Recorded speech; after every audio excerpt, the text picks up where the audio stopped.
It's me again, JP, here with episode 9, and Rue de la Rue Swanzor, who is lying across my lap, generously allowing me to hold her paw and trace the curves of her claws with my index finger. We've been having a slow morning so far. No coffee yet even, but at least she has had her AM sortie onto the dewy grass to do her thing, which she still prefers to do outside, despite her scrupulous modesty in every other aspect of life. To me, it's surprising, to say the least, that such a civilized creature as Rue would choose to make a number 2 in the drywall aisle of a home improvement store, which is, I'll say again, Rue, not even properly outside. She's making the face right now that says simultaneously, "There are things you will never understand," and "Are you ready to get started?" and "You're a human and you think you can embarrass me."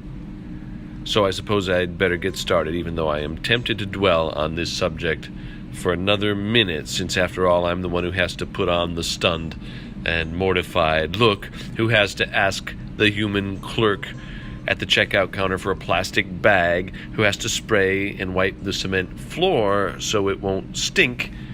Maybe someday Rue will tell us how they handled sanitation in Doggerland.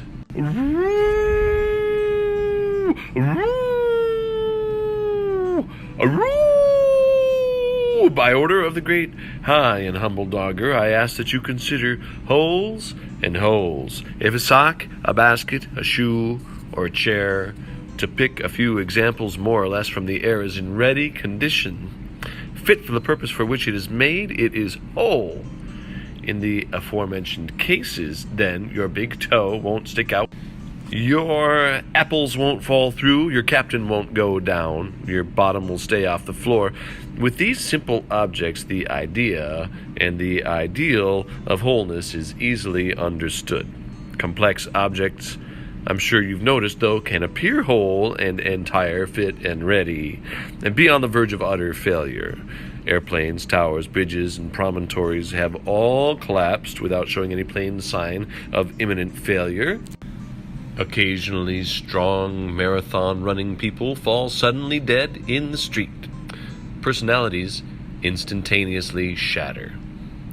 Ruin enters through the littlest holes sometimes: a termite, a worm, a virus, a misgiving, an expression, 100th of a second. You have to hand it to those people who really worry if something isn't exactly right, precisely, plumb, square, and true. They've either seen the falls themselves, heard the crash and tumble, breathed the dust, or their imaginations just won't let them be. Rue says she always knows when something's about to give because her nose tells her. And, she says, this is something dogs can just do. We know when something's amiss, but some of us know better than others. Older dogs are experienced usually in detecting problems in more situations than younger ones. Others are gifted with a nose for trouble almost from the start. She pauses to stare at me. She licks the back of my hand slowly as I write her words down. Humans are just not good at it at all, most of them, or they're better at fooling themselves about problems. Their brains play hide and seek with memories and truths. Some of the stuff Rue says is tough to swallow. I asked her to explain, if she could, to describe what doom putting on its shoes to come after something might smell like. Guess what she said? Go ahead. Give up? It smells like history. That's what she said. When your species has watched catastrophe sneaking into the kitchen 10,000 times in 20 million years, your nose isn't the only sense that gets tuned into it. Her tongue laps between my fingers, warming and wetting my knuckles again. Maybe Roe and Earth shouldn't be the only dogs who are mentioned by name in the tale of how Doggerland got a hole in it. It's possible other dogs before them chewed similar roots in the subterranean dark and returned as frequently as they could sneak away.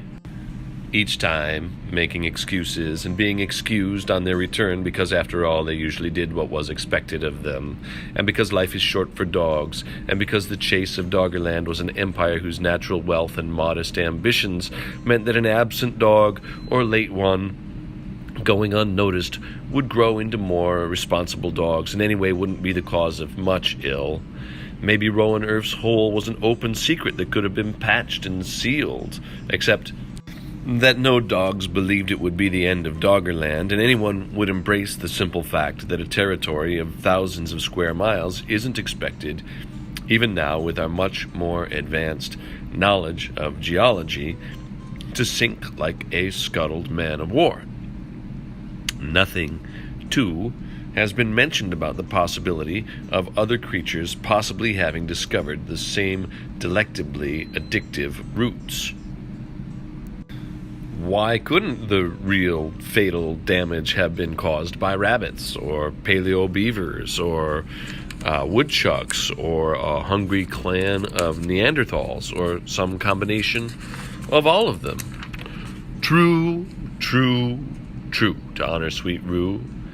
I always spell that word T-R-O-O these days. Still, it isn't for nothing that thousands of years passed between the legendary chewing of Ro and Earth and the final waterlogged submersion. More than 10,000 years, in fact. If a story sticks for that long, there has to be something to it, right? According to Rue. But a human historian would probably look at all the details of the story Rue has furnished, the dog pack, the separation, the conversations,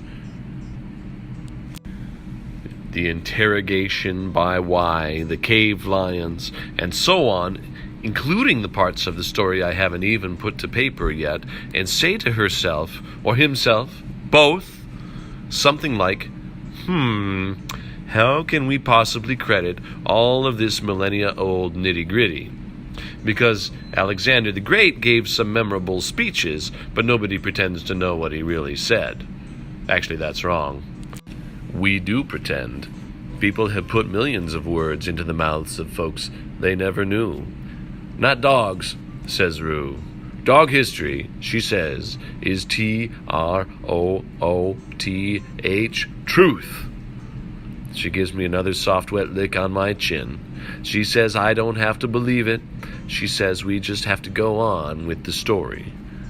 Whether the tale of how Rowan Earth chewed through the bottom of Doggerland is just a myth, like the founding of Rome by Remus and Romulus, but I suppose in reverse, since it's possibly more of an unfounding than a founding, or a foundering, or since the interval between the beginning of the end and the end itself is so long, longer than recorded human history, we might have to invent some completely new nomenclature for it. Well, or comprises the real facts of the case is by now hopelessly irrecoverable information. We know Doggerland sank. Rue says Ro and Earth broke it by chewing on roots at the bottom of it and letting a trickle of ocean in that became a flood. I trust her for as many reasons as there are hairs on her soft front paws, but here's one sufficient reason. The great high and humble Dogger wouldn't have asked me and Rue to begin the great project if he didn't credit the plausibility of accomplishing it. Fill the hole, he said, and Doggerland shall rise. And then he sang, oh, oh, and afterwards he said, with utmost gravity, he said, puppy's the way. Say it with me. Puppy's the way. Puppy's the way. I'm JP with Rue de la Rue Swanzor, pushing forward with the great project of the Dogs of the Chase in Exile, by order of the great high and humble Dogger. This has been episode 9 of the History Tales, Myths and Legends of the Chase in Doggerland and the Chase in Exile. Find us on Facebook, at the YouTube channel of The Book That Eats People, wherever almost wherever you can find podcasts, and probably a bunch of other places. Thanks for listening.